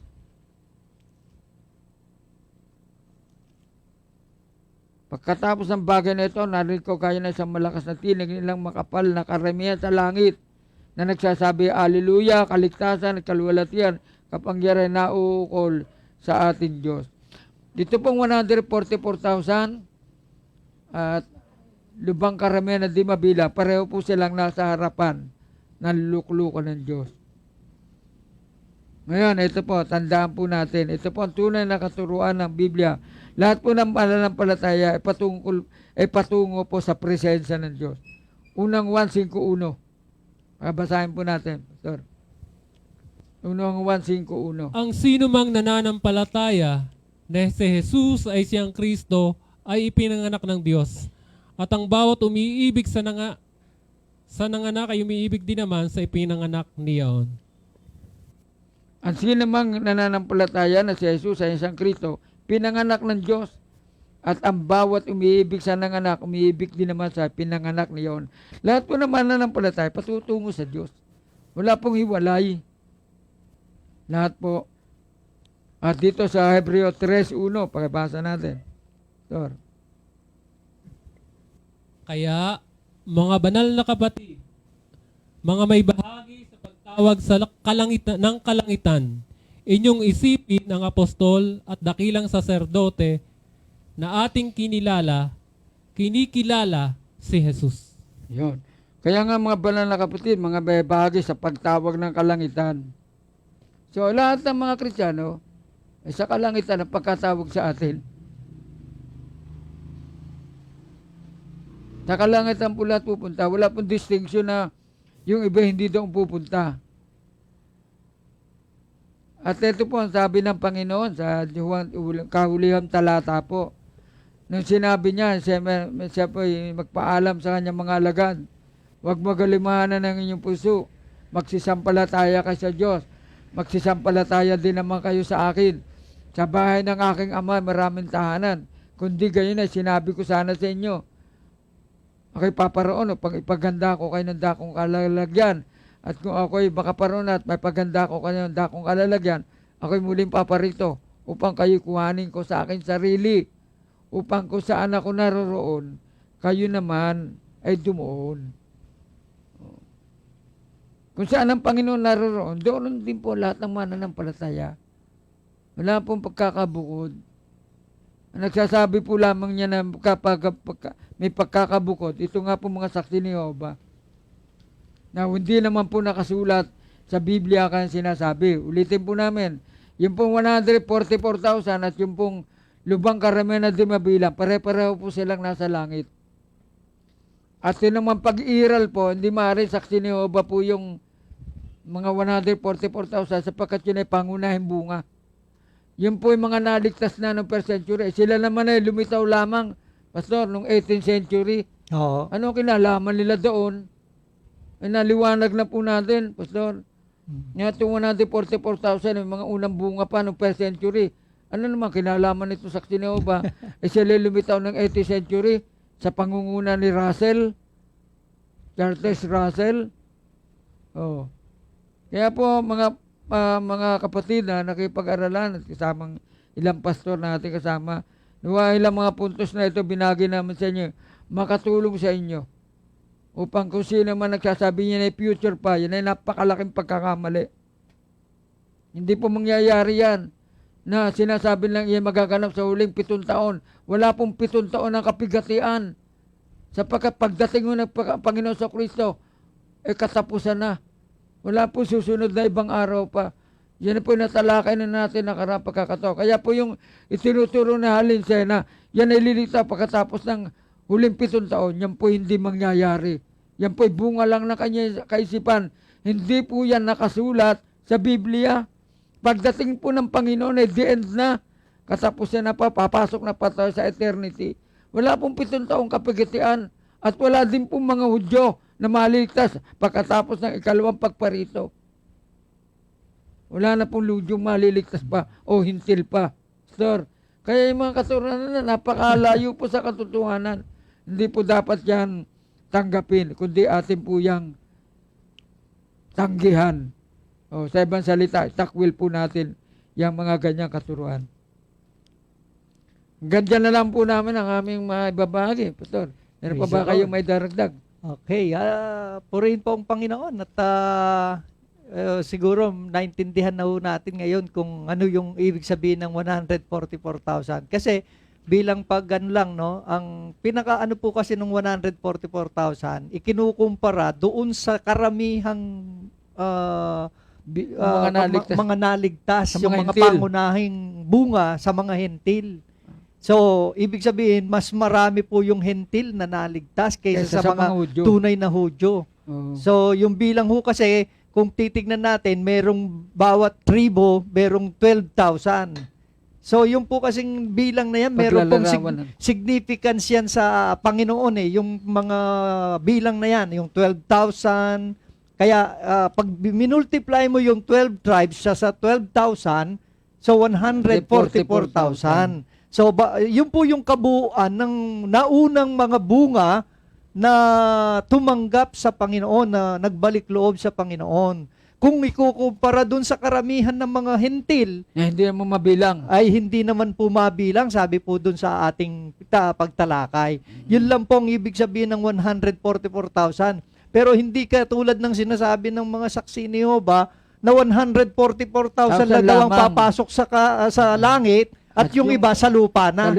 Paano mangyayari yun tutupukin ang lupa. Pastor, tama. Hindi na lang natin nabanggit. Kaya nga hindi maaari magkapag-hari pa. Si Kristo nga, hindi maaari mag-hari sa Jerusalem Natalakay na natin yan noong nakaraang pag-aaral. Sa topic na, si Kristo po ba'y mag-hari pa sa Jerusalem na sa 5 taon? Ang tahasan nating tinatayuan na hindi mangyayari. Sapagkat sa ikalawang pagparito po ng Panginoon, katapusan na po ng sanlibutan. Wala pong paghahari siyang literal. Si Kristo po ay naghahari na magmula po nang umakyat siya sa langit. Umupo na sa trono ni David. Ulitin na naman natin. Ganyan talaga. Umupo siya sa trono ni David. Saan po yung trono ni David? Sa kanan ng Ama. Kailan po naganap yun? Nung una niyang pag-akyat sa langit, doon po siya naghari. Hindi po siya mag-ahari sa lupa. Inyo pong pakinggan muli yung si Kristo po ba maghahari sa lupa, sa Jerusalem, sa libuntat. Makikita niyo po doon na hindi po kailanman mangyayari yon. Imposible po mangyari. Sapagkat ang paliwanag po, ulitin po, ang paliwanag po ni David alam naman ni David, paliwanag ni San Pedro, Apostol Pedro, at alam to ni David na si Kristo maghahari sa kanyang trono habang siya ay patay. At hindi po magsisinungaling ang Panginoong Jesucristo. Kasi sabi niya, ang aking kaharian ay hindi sa lupa. sanlibutan ito. Sabi po nila, pastor para daw makapaghari si Kristo, kailangan makapagdigma daw doon sa Antikristo. Samantalang sinabi niya doon kay Poncio Pilato, kung dito ang kaharian ko, ang aking mga alipin, makikipagdigma. So, hindi po siya makikipagdigma. At saka, para lang siya maghari sa Jerusalem. At saka po hindi illogical po yun kasi ano naman ang panama ng Antikristo kay Kristo? Napakarami po. Paradigmahin pa. Napakarami po na katotohanan sila ay sisirain Sapagkat unang-una nga po, Pastor, pagdating nga ng Panginoon, susupukin niya ang langit at lupa, paano po makapaghari ang Panginoon sa Jerusalem? Sa second coming po magaganap. Nabasa natin yan sa 2 Pedro, Kapitulo 3, talatang 4. At sa 7, sabi doon, lilipulin na lahat ng masama. Wala na po matitira, Pastor, sa second coming. Para pagharian pa. Para yun makadanas ng tribulation. Wala pong ganun. Kaya po, Pastor, sa liwanag ng ating natalakay, tayo dalangin natin na nakinig na unawaan po nila na wala pong ganyang pangyayari sa darating pa. Yan pong 144,000 na mula sa Israel, yan po tiniyak mula sa mga Israeludyo, yan po pangunahing bunga. Hindi po yan maglilitaw sa future pa, hindi po. Yan nasa isip lang ni Halinse at ng iba pang niyang kasama mga dispensational teacher. Wala pong ganyan tinuturo ang banal na kasulatan. Napakatapos ng huling panahon, yung nga po second coming, Pastor, may 7 taon pa at may 1,000 taon pang iiral. Wala pong ganun sinabi. Sapagkat yan ay sasalungat. Ulit po, sasalungat po yan sa katuruan ng Panginoon Kristo at ni Apostol Pablo. Napansin ko lang po, Pastor. Napakarami pala Sige. natutunan natin. Sige. Marami po pala tayong natutunan dati na naliliwanagan ngayon sa ating pagtatalakayan. Oo, Pastor. Dahil yung mga natutunan ko dati noon bilang batang Christian hanggang ngayon sa pag-aaral ng Biblia, ay parang iba pa rin sa mga natututunan natin sa pagtatalakayan natin ngayon. At napakalaki pong pagkakaiba, Pastor, sapagkat kaya lang namin sinasabi yung balikan yung unang pag-aaral. Natalakay na po yan At yun naman ating presentasyon, ang unang mga topics maayos naman, Pastor. Tsaka ano po kasi yan, magkakaugnay po yung lahat ng tinalakay. Magkakaugnay ho yan. At yan ay tumutukoy sa pagkawasak ho ng Jerusalem. Oo. Pastor, yung sinasabing na paladang bumabasa, nakikinig at tumutulong, sapagkat ang panay malapit na. Hindi po yung second coming. Yung una, ganun po paniniwala ko, Pastor. Second coming. Ngayon ko na pag-unawa, na sinulat ni Apostol Juan yon para sa mga Kristiyano sapagkat malapit na nga mawasak ang Jerusalem. At napansin ko rin po na napakarami pala dapat nating natututunan bilang isang Kristiyano. Dapat to, Opo. Pastor.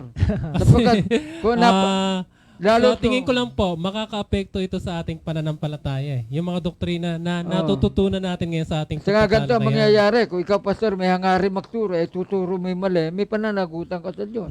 Sapagkat sinabi Santiago 3:1, huwag maging guro, marami sa inyo. Sapagkat higit kayong may malaking pananagutan. May pananagutan Bakit pa sinabi yun ng Santiago, wala kang sasagutin sa Diyos? Kung ikay nagturo ng mali. At mismo ang Panginoon natin nagsabi, bayaan nyo sila ang bulag na umakay sa kapwa bulag, pareho sila sa hukay mahuhulog. Ba't niya pa sinasabi yun kung walang katuturan yun? Ibig sabihin, pag ikay nagikay sa tao, sa kamalian, pati yung inakay mo, mapapahamak din. Kaya po pag tinanong natin ang ating mga kaharap na para nagdidepensa sa kanyang mga paniniwala, ang nagtuturo ba na mali, ligtas? Hindi ko sila makasalita. ang nagtuturo ba ng mali ay ligtas na tao?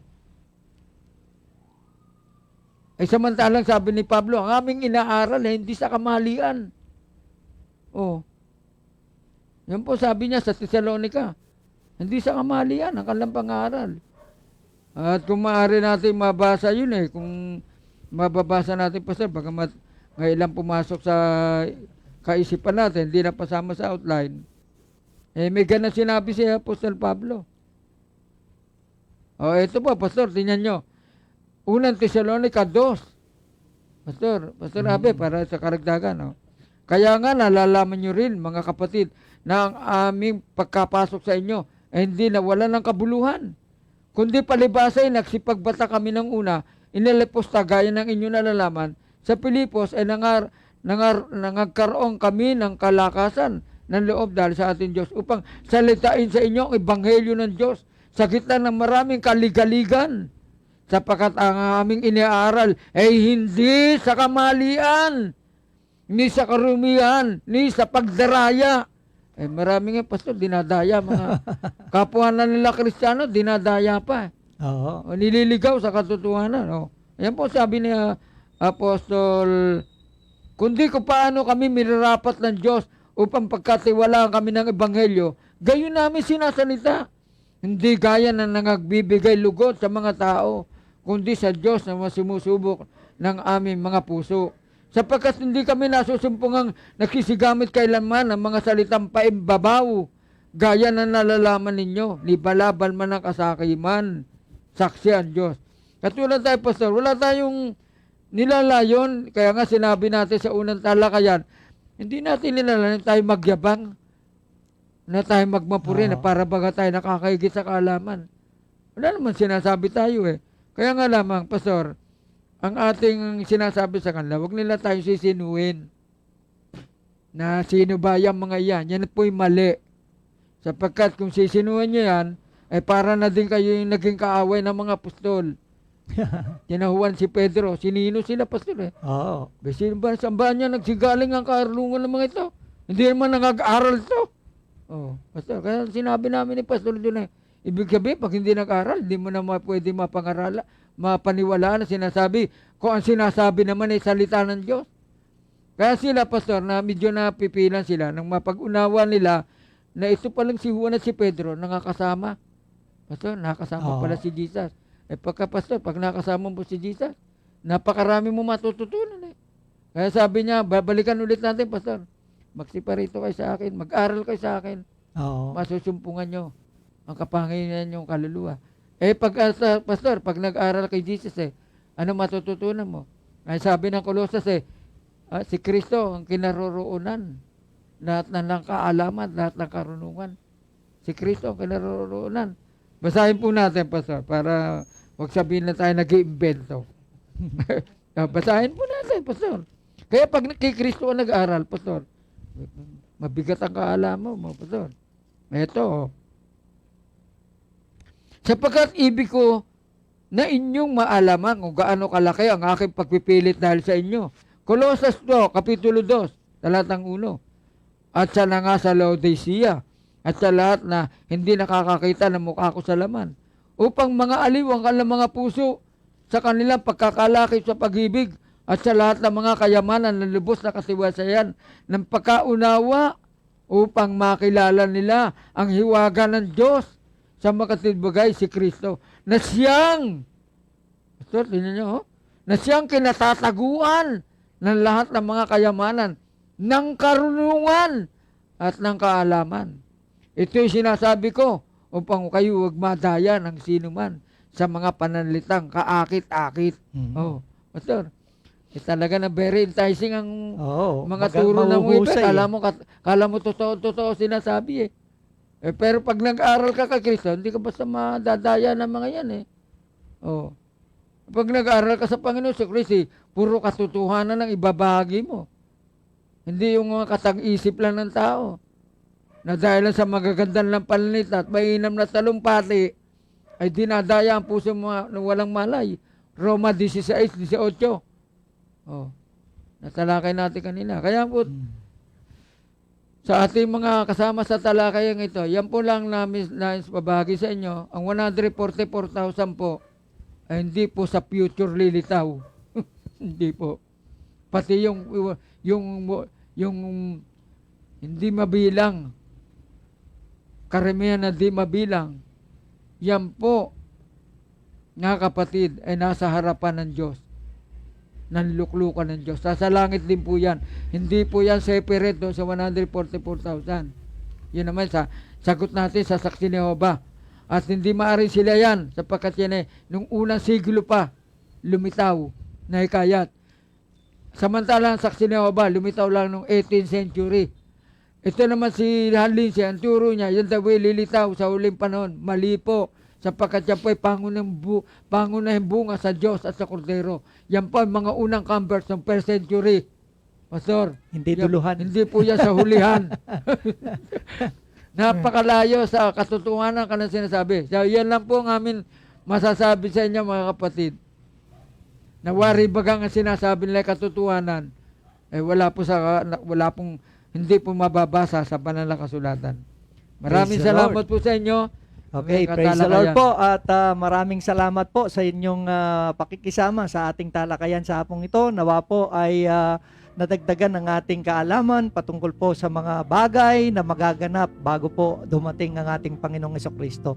Okay, sige po, tayo po'y magpasalamat sa Diyos sa ating pong pagsasama-sama. Dakilang Diyos, salamat po sa ginawa mo sa aming mga buhay at nadagdagan na naman ang aming kaalaman patungkol po sa mga bagay na hinaharap. Kaya dalangin po namin, O Diyos, na patuloy mong gamitin ang pagkakataong kami ay makapagtalakayang katulad nito upang matalakay namin ang mga mahalagang bagay at mahalagang doktrina na dapat po naming matutunan mula sa iyong mga salita upang sa ganun, Panginoon, ay hindi po kami madaya ng anumang mga maling katuruan. Salamat po ng marami sa biyaya mo, sa pagpapala mo na kami nakapagsama-sama.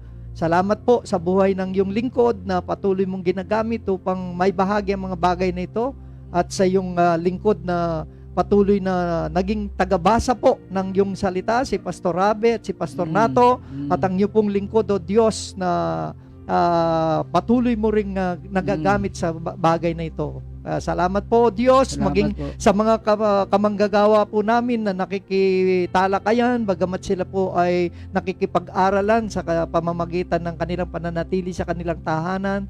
Darating din ang araw, Panginoon, na sila'y makakasama namin upang maging kabahagi ng pagtatalakayang katulad nito.